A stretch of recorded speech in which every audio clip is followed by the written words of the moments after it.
Γεια σας φίλοι μου, εύχομαι να είστε καλά. Σήμερα συνεχίζουμε στο δεύτερο βίντεο της σειράς για το Victoria 3. Την προηγούμενη φορά μάθαμε πώς δουλεύει η οικονομία γενικά, τα κτίρια, τα κέρδη, η μισθή και όλο το λουπάκι. Σήμερα πάμε λίγο πιο μέσα να δούμε τους ίδιους τους ανθρώπους πίσω από αυτά τα νούμερα, τους pops. Να σας πω την αλήθεια, τους έβαλα λίγο πιο κάτω στη σειρά, γιατί δεν είναι τόσο κρίσιμοι όσο ο βασικός σκελετός της οικονομίας, αλλά μετράνε πάρα πολύ. Περισσότερο από ό,τι θα περίμενε κανείς. Είναι αστείο να το λες έτσι, αλλά ναι, σε ένα παιχνίδι οικονομικής διαχείρισης αποδεικνύεται ότι ο κόσμος που υπάρχει σε ένα κράτος μετράει. Ποιος να το περίμενε, Πάμε να δούμε το γιατί.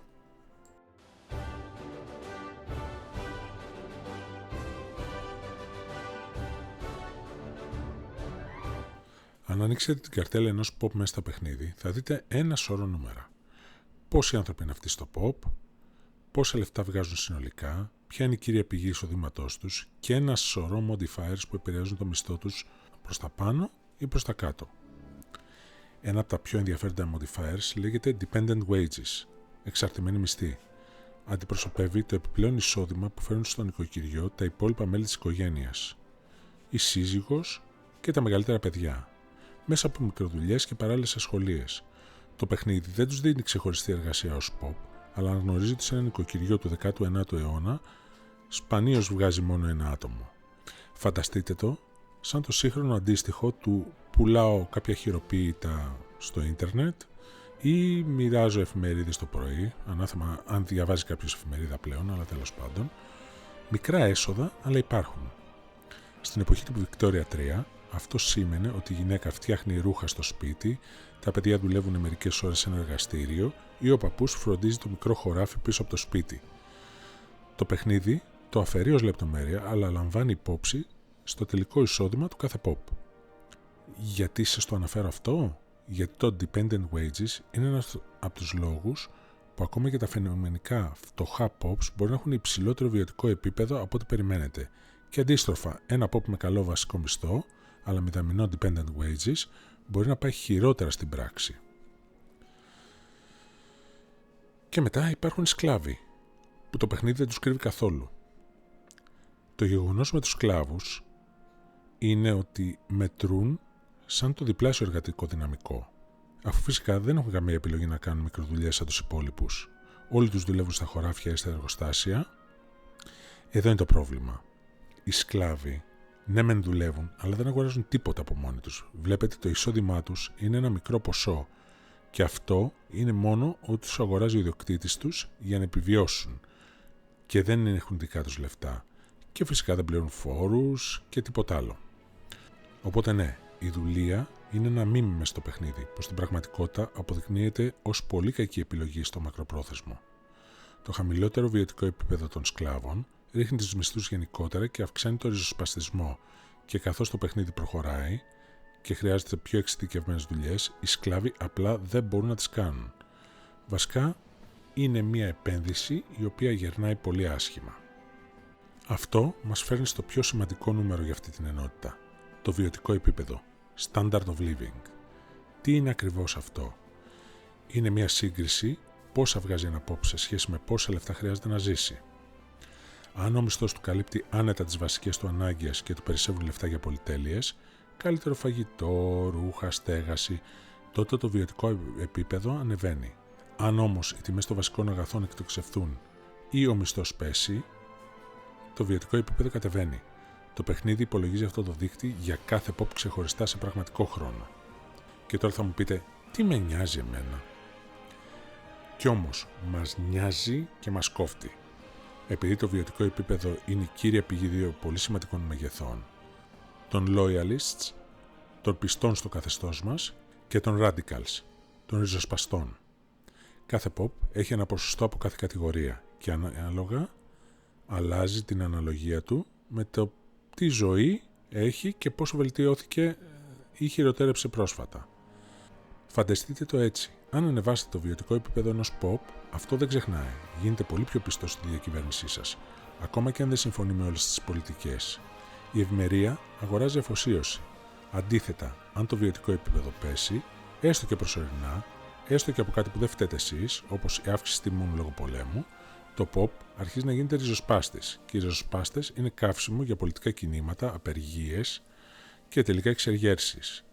Δηλαδή, οι συνέπειες ενός κακού χρόνου οικονομίας δεν είναι μόνο τα λιγότερα έσοδα, είναι και η πολιτική αστάθεια. Το άλλο πράγμα που αλλάζει με το βιωτικό επίπεδο είναι η κατανάλωση. Κάθε επίπεδο που ανεβαίνει ένα pop αρχίζει να καταναλώνει περισσότερα και καλύτερα αγαθά. Αυτό είναι καλό για την οικονομία μας. Περισσότερη ζήτηση σημαίνει περισσότερες πωλήσεις, περισσότερα κέρδη, περισσότερη μισθή.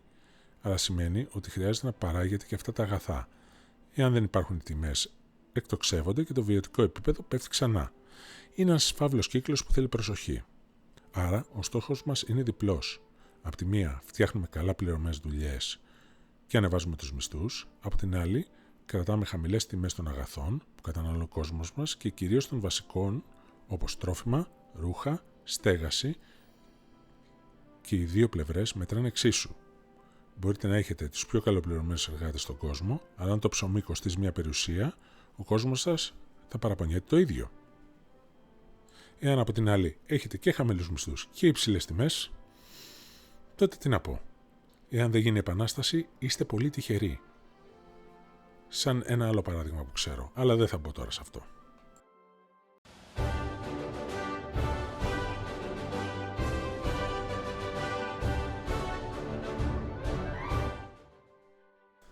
Να σας πω κάτι αστείο για το Victoria 3.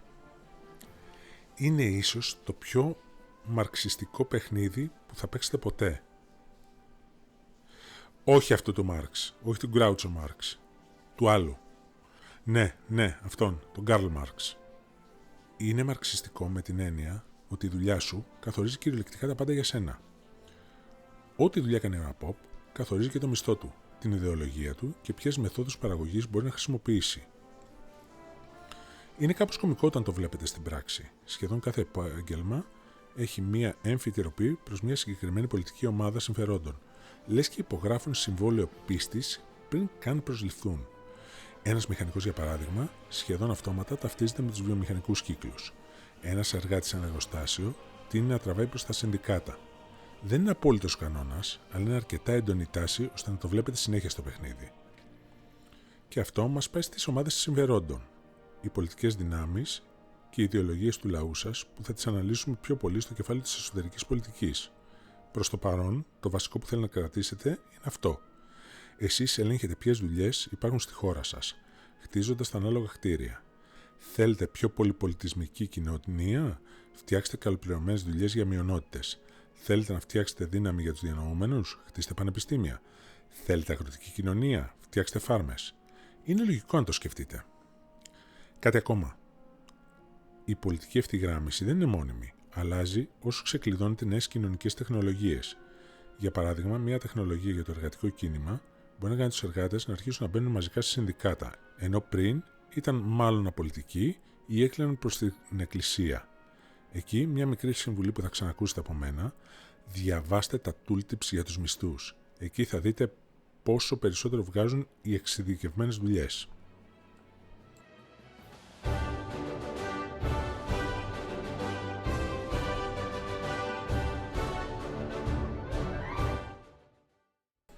Λοιπόν, να σας γλιτώσω λίγο χρόνο εδώ. Εάν ο αλφαβητισμός στη χώρα σας είναι πάνω από το 40%, ξεχνάμε τελείως τα προσόντα. Σοβαρά, δεν υπάρχει λόγο να ασχολούμαστε. Αλλά γιατί? Να σας εξηγήσω λοιπόν πώς δουλεύει το σύστημα. Τα προσόντα είναι ουσιαστικά ένα απόθεμα καταρτισμένων εργατών που έχουμε διαθέσιμους για να στελεχώσουν τις πιο απαιτητικές θέσεις εργασίας. Τεχνίτες, μηχανικούς, καπιταλιστές. Κάθε εβδομάδα το παιχνίδι παράγει νέα προσόντα ανάλογα με το επίπεδο του αλφαβητισμού μας. Περισσότερος αλφαβητισμός, περισσότεροι άνθρωποι με προσόντα. Το πρόβλημα λοιπόν εμφανίζεται μόνο όταν το απόθεμα προσόντων δεν αρκεί να καλύψει τις ανοιχτές θέσεις εργασίας στη χώρα μας. Αν χτίζουμε συνέχεια νέα εργοστάσια και χρειαζόμαστε μηχανικούς, αλλά δεν παράγουμε αρκετούς ανθρώπους με προσόντα, τότε οι θέσεις μένουν κενές και η παραγωγικότητα πέφτει. Πάνω από το 40% λοιπόν αλφαβητισμό, το απόθεμα παράγεται τόσο γρήγορα που πρακτικά δεν εξαντλείται ποτέ.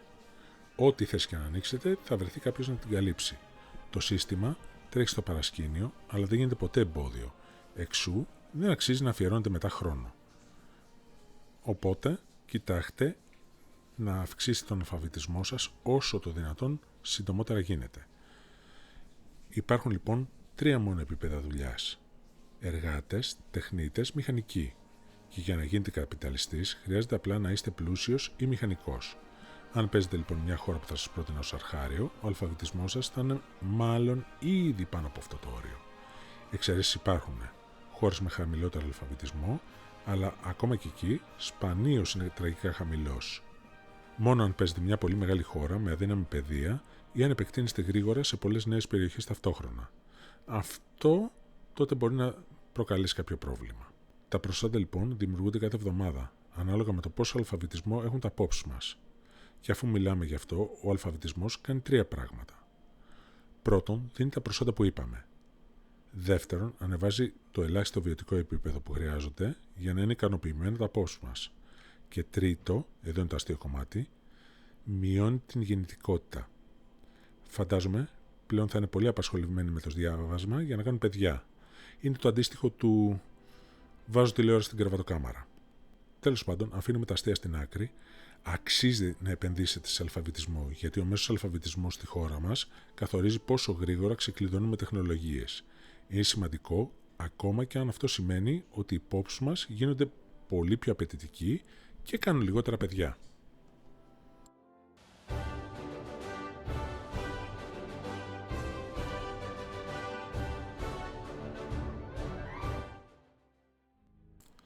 Ωραία, ας υποθέσουμε ότι θέλουμε περισσότερο πληθυσμό. Πώς το πετυχαίνουμε? Υπάρχουν 2 βασικοί τρόποι και ο ένας είναι πιο ηθικά αμφίβολος από τον άλλον. Για αρχή, η μία επιλογή είναι να μειώσουμε τον αλφαβητισμό. Ναι, σοβαρά, αυτό αυξάνει τη γεννητικότητα. Ή ο άλλος είναι να κατακτήσουμε άλλες χώρες και να παίρνουμε τον πληθυσμό τους. Και τα δύο δουλεύουν, δεν τα συνιστώ όμως. Εν πάση περιπτώσει, δουλεύουν. Πιο ρεαλιστικά όμως υπάρχει η φυσική μετανάστευση. Εκεί μπαίνει η έννοια των πολιτισμικών κοινοτήτων. Κάθε φορά που POPs μιας κουλτούρας ζουν σε μια περιοχή, δημιουργείται εκεί μια κοινότητα αυτής της κουλτούρας, έστω και αν αποτελείται από έναν άνθρωπο μόνο. Και το κλειδί είναι αυτό. POPs μπορούν να μεταναστεύσουν μόνο σε περιοχές που η κουλτούρα τους υπάρχει ήδη. Εκτός αν μιλάμε για μαζική μετανάστευση που είναι ξεχωριστή ιστορία. Άρα, αν δεν υπάρχει έστω και ένας άνθρωπος της ίδιας κουλτούρας κάπου, οι υπόλοιποι απλά δεν θα πάνε εκεί. Είναι το αντίστοιχο που γινόταν στην Ελλάδα με την Αμερική τη δεκαετία του 50-60. Επίσης, τα POPs μπορούν να κινηθούν μόνο μέσα στην ίδια αγορά, δηλαδή ανάμεσα σε περιοχές που είναι οικονομικά συνδεδεμένες μεταξύ τους και όχι σε ολόκληρο το χάρτη. Όσο για τη μαζική μετανάστευση, υπάρχει ένας χάρτης που δείχνει ποιες χώρες είναι πιο ελκυστικές. Συνήθως οι μεγάλες, πλούσιες, σε διαθέσιμη γη χώρες βγάζουν τις ψηλότερες βαθμολογίες. Η ελκυστικότητα καθορίζεται περισσότερο από το βιωτικό επίπεδο και τις διαθέσιμες θέσεις εργασίας. Ειδικά γη για καλλιέργεια. Αν η δική σας χώρα έχει χαμηλή βαθμολογία σε ελκυστικότητα σε σχέση με τους γείτονές σας, τότε μπορεί ο δικός σας πληθυσμός να αρχίσει να φεύγει για να πάει αλλού. Κάτι που σίγουρα δεν θέλουμε. Η μαζική μετανάστευση επίσης χρειάζεται ένα ελάχιστο επίπεδο αποδοχής από τη χώρα υποδοχής. Νόμοι, όπως η εθνική υπεροχή, μπορούν να μπλοκάρουν τελείως συγκεκριμένες ομάδες μεταναστών. Ένας τρόπος για να ξεκινήσει τη διαδικασία είναι να κατακτήσετε περιοχές με διαφορετική κουλτούρα. Έτσι, αποκτάτε ξαφνικά μια γέφυρα κοινότητας και από εκεί μπορείτε τυχαία να ξεκινήσουμε τη φυσική μετανάστευση προς τα δικά μας εδάφη. Τελευταίο κομμάτι εδώ. Οι αιμονές και τα ταμπού. Συγκεκριμένα, οι κουλτούρες και οι θρησκείες έχουν αιμονή με ταμπού για συγκεκριμένα αγαθά. Κλασικό παράδειγμα, ορισμένες θρησκείες έχουν ταμπού με το αλκοόλ, Ενώ κάποιες άλλες κουλτούρες ξεκινάνε το παιχνίδι με αιμονή σε κάποιο συγκεκριμένο προϊόν, αγοράζοντάς το σε πολλαπλάσιες ποσότητες, ακόμη και σε ασύμφορη τιμή. Τα θρησκευτικά ταμπού δεν αλλάζουν ποτέ μέσα στο παιχνίδι, αλλά τα πολιτισμικά μπορούν. Και αν βρείτε μια μεγάλη ομάδα πληθυσμού με αιμονή σε κάποιο αγαθό, μπορείτε να χτίσετε μια ολόκληρη οικονομική στρατηγική γύρω από αυτό. Ιστορικά, αυτό έκαναν μεγάλες αυτοκρατορίες, εκμεταλλευόμενες τέτοιες αιμονές για τεράστια κέρδη μέσω εμπορίου. Τέλος, μια γρήγορη αναφορά στα διατάγματα. Decrees ή γενικά bonus που μπορείτε να δώσετε σε περιοχές σας, ξοδεύοντας αυθεντία, authority, η οποία παράγεται από τους νόμους που έχετε. Ένα παράδειγμα είναι ένα διάταγμα που αυξάνει την ελκυστικότητα μετανάστευσης. Υπάρχουν πολλά διατάγματα στο παιχνίδι, αλλά είναι αρκετά απλά στην ιδέα τους. Ξοδεύεις authority, παίρνεις bonus σε μια περιοχή, οπότε δεν χρειάζεται να μπούμε σε λεπτομέρειες εδώ.